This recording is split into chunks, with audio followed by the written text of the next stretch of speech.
Good Morning Business, le grand entretien. Il est 8h20. Bon, il n'est pas ministre, mais c'est tout comme Alexis Zagen-Weber est le président de l'Agence des participations de l'État depuis un an. Bonjour. Mais ça fait 10 ans qu'aux côtés d'Emmanuel Macron, d'abord au ministère de l'Économie, puis à l'Élysée, vous êtes l'architecte, l'un des architectes de la politique industrielle de la France. Évidemment, on va parler d'Air France, de Renault, d'EDF. Vous avez été à la manœuvre sur tous ces dossiers.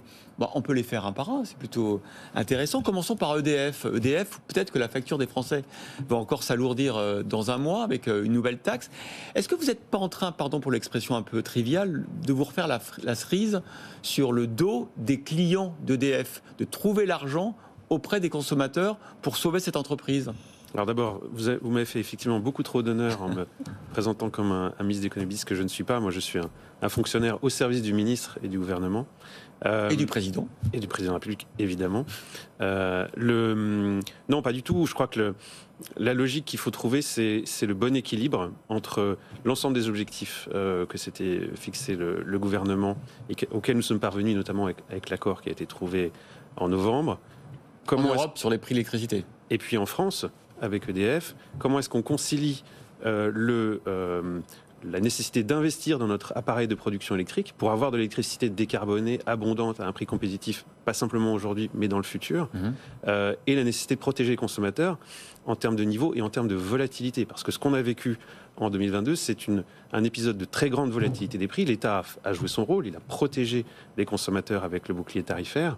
Et ce qu'il faut maintenant, et c'est ce que permet l'accord de novembre, c'est construire un cadre de régulation qui s'appliquera à partir de 2026, qui protégera le consommateur de manière plus structurelle contre cette volatilité. Avec un prix qui reste quand même assez élevé pour le consommateur, qui reste quand même une victoire pour EDF, notamment pour arriver à relancer correctement et financer le nucléaire. Là-dessus, vous considérez qu'on y est, qu'on est au bon prix ? Alors, je ne me place pas en termes de victoire ou pas. Je pense que c'est un bon compromis.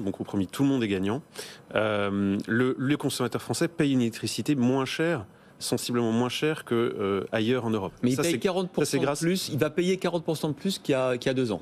Alors, ça, c'est l'effet des prix de marché qui continuent à jouer et à peser, mais à l'horizon de temps qu'on définit, la protection contre la volatilité va jouer son rôle.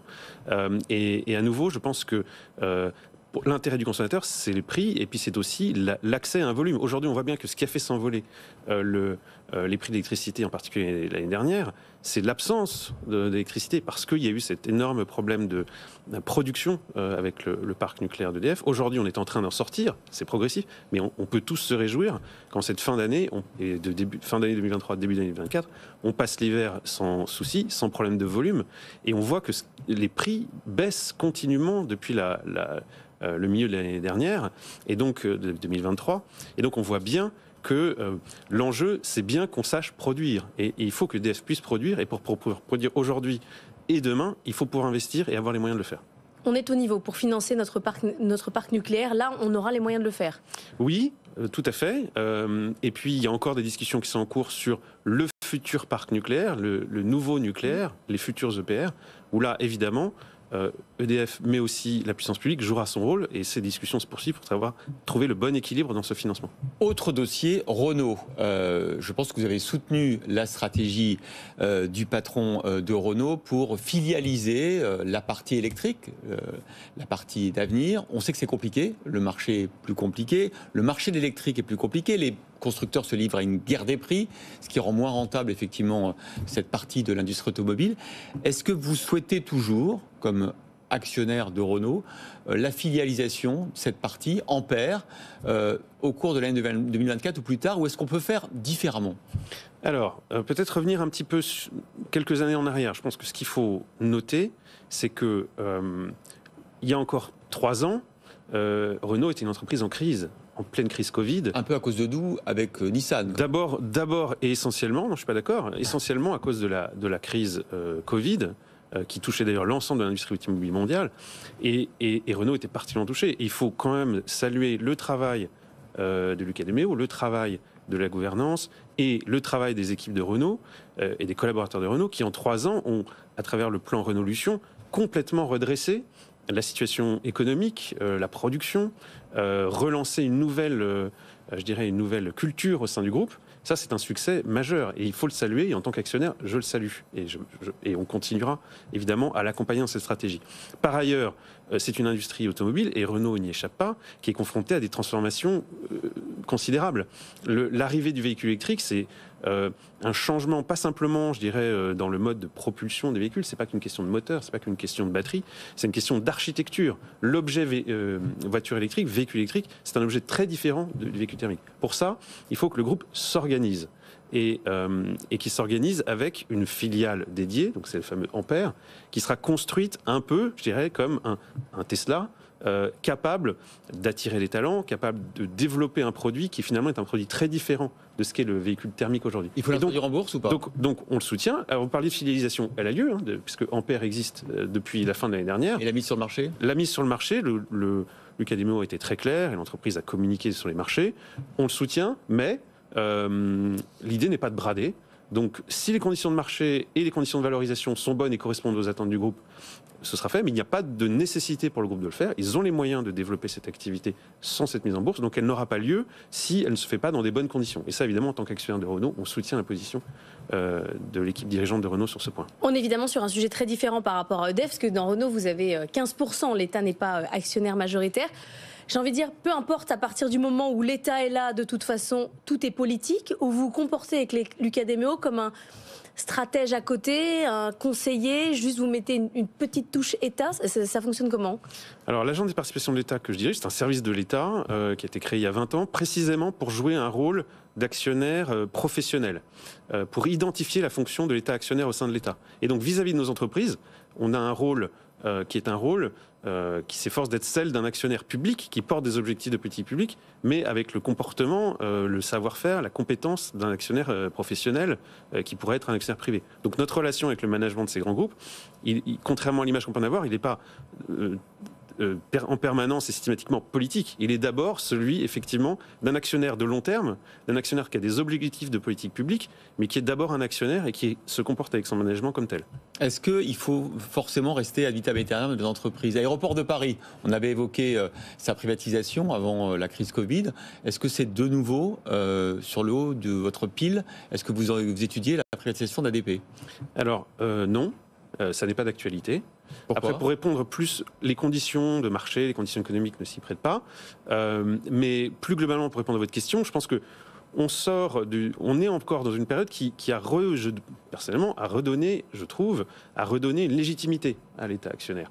Les années de crise ont montré, et pour beaucoup d'entreprises, que la présence d'un actionnaire de long terme, capable d'apporter un soutien en période de crise, était essentielle. Par ailleurs, la réindustrialisation que porte le gouvernement nous donne un rôle particulier parce que nous sommes un actionnaire public particulièrement présent dans le secteur industriel. Et puis, le long terme revient en force parce que les nécessités de la transition écologique, de la décarbonation, montrent qu'il faut penser long terme dans ces entreprises. Et nous sommes un actionnaire de long terme, voire de très long terme. Et puis, pour finir, les enjeux d'indépendance de notre pays, de souveraineté, aussi, ces dernières années, sont devenus beaucoup plus prégnants. Pour toutes ces raisons, il y a une légitimité à avoir un État actionnaire. Est-ce que ça veut dire qu'on doit rester dans toutes les entreprises pour lesquelles on est actionnaire? Pas nécessairement. Air France, en permanence, je ne vais pas vous répondre point par point. La logique, c'est que si on juge à un moment ou à un autre que la présence de l'État doit être réduite ou n'est plus nécessaire, évidemment, on se sent libre d'agir. Mais aujourd'hui, aucune opération n'est prévue, de privatisation n'est prévue, et on a communiqué auprès du Parlement dans le cadre de notre rapport annuel.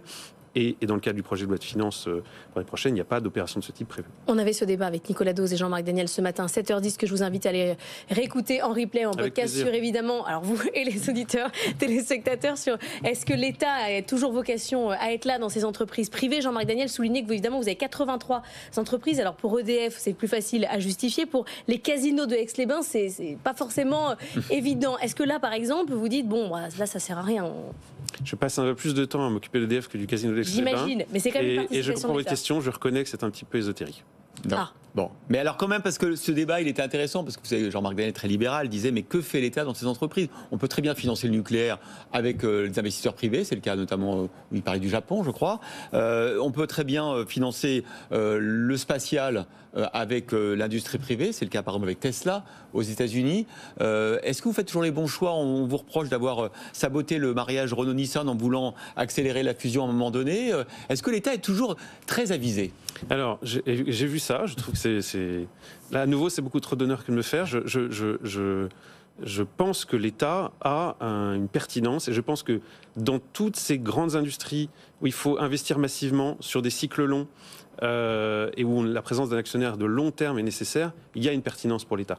Et moi, personnellement, je pense, et d'ailleurs ce qu'on voit en Europe, c'est que sortis les grands programmes de nucléaire civil ne peuvent pas se faire sans la présence et la participation active de la puissance publique. Idem pour le spatial, même si les formes peuvent évoluer, idem pour le ferroviaire, idem pour beaucoup d'autres domaines dans lesquels on est investi aujourd'hui. Donc ma réponse est très claire. L'État actionnaire a un rôle à jouer et il est pertinent. Et il y a beaucoup de choses qui pourraient difficilement ou pas se faire sans une intervention publique et sans la présence de l'État. J'adorerais savoir comment vous bossez au quotidien. Vous avez 83 dossiers avec chacun une pile et vous les prenez au fur et à mesure. Comment vous faites pour être spécialiste de tous ces dossiers? Vous allez me dire que c'est l'équipe? J'ai pas la prétention, mais j'ai une très bonne équipe avec laquelle que je retrouve tous les matins avec grand plaisir. Merci beaucoup Alexis Zagen-Weber, commissaire aux participations de l'État, directeur de l'Agence des participations de l'État, d'avoir été l'invité de Good Morning Business.